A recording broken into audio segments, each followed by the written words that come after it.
For over 5 centuries, Western explorers and scientists looked at the vast Amazon rainforest and saw only a green hell. They described it as a hostile, impenetrable wilderness where humanity could only exist in small, primitive hunter-gatherer tribes, forever trapped by the harsh environment. They believed the jungle was a pristine trap that nature had never allowed man to truly conquer. This belief was the unshakable foundation of American archaeology for decades. The academic consensus was absolute and unforgiving. The Amazon soil is too acidic and nutrient-poor to support the large-scale agriculture needed for empire. Therefore, complex civilizations like the Maya or the Incas simply could not exist in the rainforest without starving to death. But there was one obsessive man who violently disagreed with this establishment. In 1925, the British explorer Percy Fawcett walked into the Brazilian jungle with his son and a friend, convinced that a massive, glittering civilization he called the City of Z lay hidden somewhere in the Mato Grosso region. He never returned, and his theory was dismissed as madness. For nearly a century, Percy Fawcett was the punchline of archaeological jokes and a cautionary tale for young explorers. Critics pointed to the complete lack of stone ruins as proof that he was wrong. They argued that if a great civilization had existed, we would see its stone temples rising above the canopy. They assumed that because they couldn't see it, it wasn't there. However, in January 2024, a groundbreaking study published in the journal Science finally shattered this assumption forever. A team of archaeologists used LIDAR technology, a laser scanning system that strips away vegetation digitally to reveal the ground topography, to map the Upano Valley in Ecuador. What they saw on the computer screens left them trembling. The lasers revealed that the jungle floor was not empty or wild. It was covered in a dense, geometric network of earthen cities that had been hiding in plain sight. These were not temporary huts or small villages. They were permanent, planned metropolises connected by wide, straight roads that stretched for miles with mathematical precision. The scans showed over 6,000 rectangular earthen platforms arranged in strict patterns. Some were residential foundations for large families. Others were ceremonial pyramids, standing nearly as tall as those in Egypt. The scale of the construction rivals the great Mayan cities of Central America, yet it had been completely invisible to the naked eye. This discovery proves that the Amazon was home to a garden urbanization, distinct from anything in Europe or Asia. These people didn't build with stone because they didn't need to. They built with the earth itself. They shaped the landscape on a continental scale, moving millions of tons of soil without the use of the wheel or beasts of burden. The implications for history are staggering. The population estimates for the pre-Columbian Amazon have jumped from a few 100,000 scattered nomads to potentially over 10 million people living in complex societies. This was not a sparsely populated forest. It was a bustling, crowded powerhouse of human activity. But the biggest mystery remained for the scientists. How did they feed 10 million people on toxic, acidic soil that shouldn't support farming? The answer lies in the ground itself. Throughout the Amazon basin, from Brazil to Peru, excavators are finding patches of a mysterious dark soil known as Terra Preta do Indio. This soil is a geological anomaly. It is rich in nutrients, chemically stable, and incredibly fertile compared to the surrounding yellow clay. It is not natural. Chemical analysis proves it is an engineered technology, created by mixing charcoal, crushed bone, manure, and pottery shards into the earth to lock in carbon and microbes. The ancients didn't just adapt to the Amazon, they terraformed it. They invented a biotechnology of soil management that modern science is still trying to replicate today. They turned the green hell into a massive, sustainable orchard that fed an empire for 1,000 years, proving that they understood the biology of the forest. When the Spanish explorer Francisco de Orellana first descended the Amazon River in 1542, he reported seeing massive cities, white roads, and millions of people lining the banks.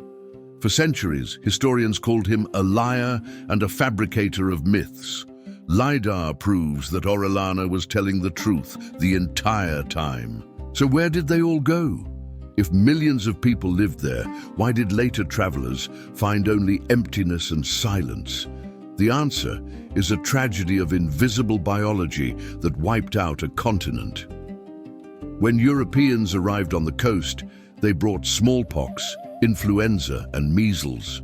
In the dense, interconnected urban networks revealed by LIDAR, these diseases traveled faster than the explorers themselves. The plague moved along the wide roads and trade routes, decimating 90% of the population before they ever saw a white man's face. It was an apocalypse that happened in silence. The survivors fled the infected cities and retreated into the deep forest to survive in smaller family units, abandoning their great earthworks to the elements. Without constant human maintenance, the aggressive jungle reclaimed the earthen pyramids and the plazas in a matter of decades. The great wooden structures rotted away quickly in the humidity, leaving only the mounds of earth. By the time scientific expeditions arrived in the 19th century, the lost city of Z had been swallowed by the vegetation. The descendants of the builders had forgotten the scale of their ancestors' achievements. The geometric scars on the land are undeniable and vast. In the state of Acre, Brazil, hundreds of perfect circles and squares called geoglyphs have been exposed by modern deforestation. They align with the stars and mark the locations of ancient ritual centers that operated on a galactic calendar. This forces us to completely rethink the concept of civilization. We measure success by stone monuments and steel skyscrapers that resist time.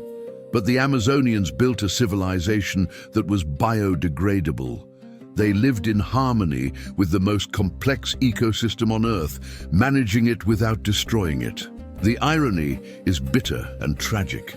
As we cut down the rainforest today for cattle ranching and soy plantations, we are destroying the evidence of the only culture that knew how to use the forest sustainably. We are bulldozing the libraries of the past before we can read the books. The Terra Preta remains fertile 500 years later, a testament to their genius.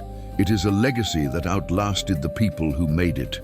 While our modern concrete cracks and our soil turns to dust from over-farming, their technology is still working, waiting for a harvest that will never come. The discovery of these lost cities is humbling for modern arrogance. It reminds us that history is not a straight line of progress from primitive to advanced. Great societies can rise, flourish, and vanish, leaving behind only mounds of earth and a mystery for future generations. The Amazon is not a place where humans are intruders or aliens. It is a place where we were once masters of the domain. The trees we see today are not just plants.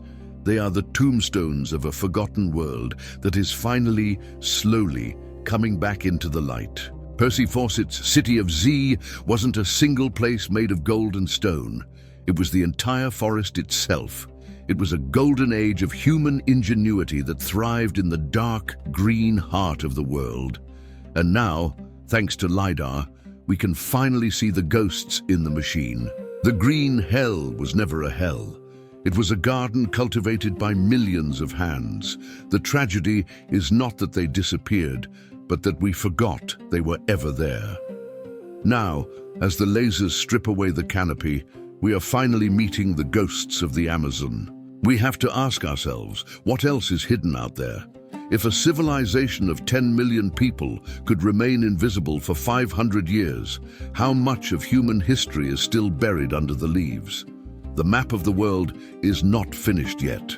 LIDAR is the new telescope, but instead of looking at the stars, it looks through the trees. Every time we fly it over a new section of the jungle, we find more roads, more pyramids, and more proof that the Amazon was the center of a lost world. The story of the Amazon is not about nature conquering man. It is about man working with nature until a foreign virus broke the cycle. The ruins are a warning. Civilizations are fragile, no matter how advanced their agriculture or their engineering might be. As we stare at the computer screens showing the geometric grids of the Upano Valley, we are looking at a mirror. We are looking at a society that solved the problems of sustainability that we are still fighting today. They did it without plastic, without steel, and without fossil fuels. The garden is still there waiting. The soil is still black and fertile. The roads are still straight beneath the roots. The lost city of Z has been found, and it is bigger, stranger, and more important than Percy Fawcett could have ever imagined.